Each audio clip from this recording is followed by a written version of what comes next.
미신이 아닌 대부분의 종교는 인간의 도덕성이나 선행을 강조합니다. 그중 문서화된 경전이 있는 종교를 고등종교라고 하는데 도를 닦거나 도덕과 선행을 강조합니다. 왜냐하면 그들은 인간이 스스로의 힘으로 구원에 이를 수 있다고 믿기 때문입니다. 이것을 자력구원이라고 합니다. 물론 기독교도 고등종교에 속하지만 그것은 세상의 분류이지 기독교는 그냥 진리 그 자체입니다. 하지만 편의상 종교라는 카테고리 안에서 볼 때 기독교는 자력구원이 아닌 타력구원의 종교입니다. 인간은 절대 스스로의 힘으로는 구원에 이르지 못한다는 말입니다. 물론 기독교인은 도덕적으로 살아야 합니다. 하지만 도덕적인 행위가 그들을 구원에 이르게 하지는 않는다는 말이죠. 여러분은 처음에 어떻게 하나님을 만물의 창조주로 믿게 되었나요? 자신이 하나님을 떠난 죄인이었으며 나의 죄를 위해 예수 그리스도께서 십자가에 죽으심으로 우리를 대속하셨다는 사실이 어떻게 믿어졌나요? 여러분이 믿으려고 애쓰고 힘쓰고 용쓰니 그리 되던가요? 아니죠. 거듭난 그리스도인이라면 나의 나된 것은 온전한 주님의 은혜다라는 고백을 모두가 하실 텐데요. 믿음이라는 것, 즉 믿음으로 구원받았다는 것은 에베소서의 말씀처럼 하나님의 선물입니다. 전혀 자격 없는 자에게 거저 주어지는 선물, 행위에서 난 것이 아니니 자랑하지 말라는 당부의 말씀까지 하시지요. 어리석은 인간들이 혹여 우리의 행위로 구원을 얻었다고 착각할까 봐요. 그런데 한 번 구원은 영원한 구원이라고 하니 이런 질문이 생기기도 하죠. 막가파처럼 그냥 막 살아도? 죄를 지어도? 그래도 구원이 취소되지 않는다고? 한 번 구원은 영원한 구원이다라는 말은 구원의 안전성을 담보하는 데 포커스가 있지 않습니다. 반드시 그렇게 하고야 말리라는 하나님 의지의 천명이며 하나님의 절대 주권과 영원성에 그 포커스가 있는 것입니다.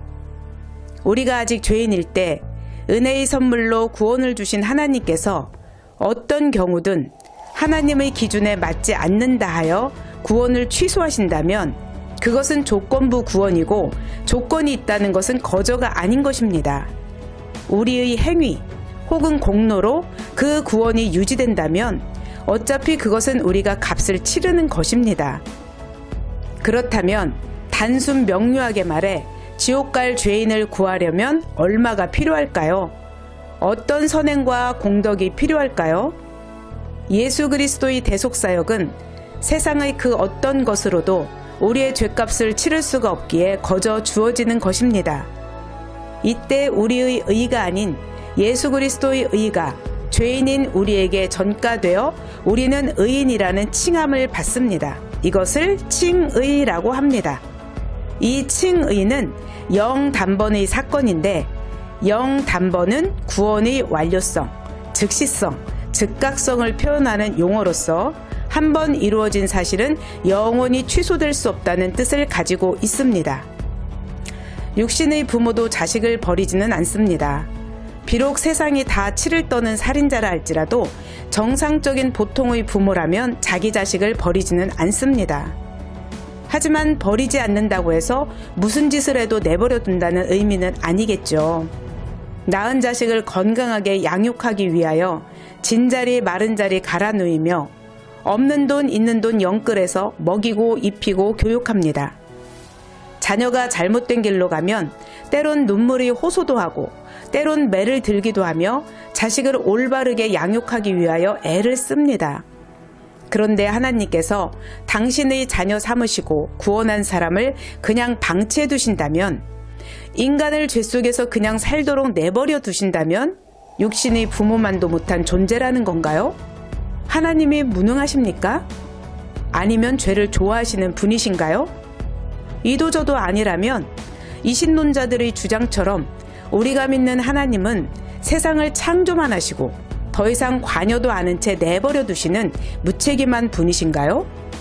그분은 전능하시고 내가 거룩하니 너희도 거룩하라 명령하시는 분이신데요. 어머니의 태로부터 우리를 택정하시고 은혜로 부르신 하나님께서 그 후에는 우리가 어떻게 살든 상관 안 하시고 방관 혹은 방임하신다? 여러분은 동의할 수 있나요? 어불성설입니다.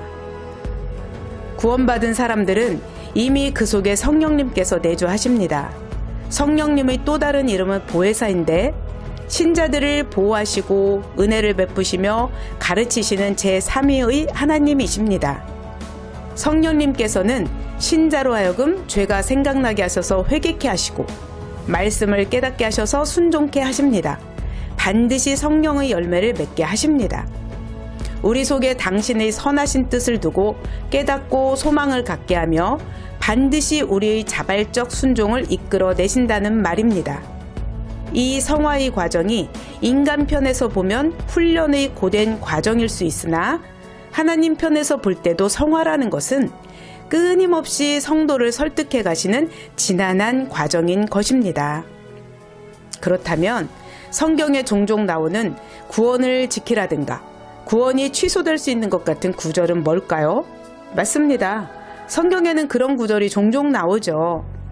자, 히브리어가 어떻고 헬라어가 어떻고 시제가 어떻고 이런 복잡한 말 다 빼고 쉽게 생각해 봅시다. 어떤 사람이 엄청 귀하고 비싼 선물을 줬다고 칩시다. 세상에 단 하나밖에 없는 어마어마한 캐럿의 다이아몬드? 전 세계적으로 몇 대밖에 출시되지 않은 한정판 고급 스포츠카? 영적인 얘기를 하다 이런 물질로 예를 드니 갑자기 속물이 된 것 같지만 이래야 심정적으로 확 다가오겠죠? 주는 사람 입장에서 그런 귀한 선물이 아무렇게나 취급당하길 원하는 사람이 있을까요? 이건 돈 주고도 못 사는 거야. 세상에 하나밖에 없거든.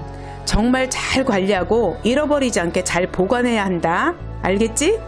얼마나 신신당부를 하겠습니까? 바로 그런 뜻입니다. 이건 저희 뇌피셜이 아닙니다.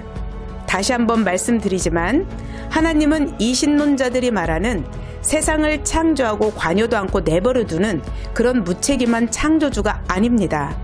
그분은 우리의 연약함을 아시며 죄인인 인간의 속성을 누구보다 잘 아시기에 성경이라는 인생 매뉴얼을 꼼꼼하게 작성해 놓으셨습니다.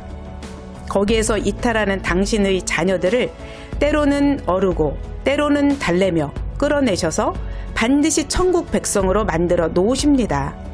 절대 잊지 마세요. 자신이 얼마나 불가능하고 얼마나 무력한 자인지. 이게 바로 인간이 처한 피조물의 한계입니다. 그래서 구원은 처음부터 끝까지 하나님이 하시는 하나님의 일입니다.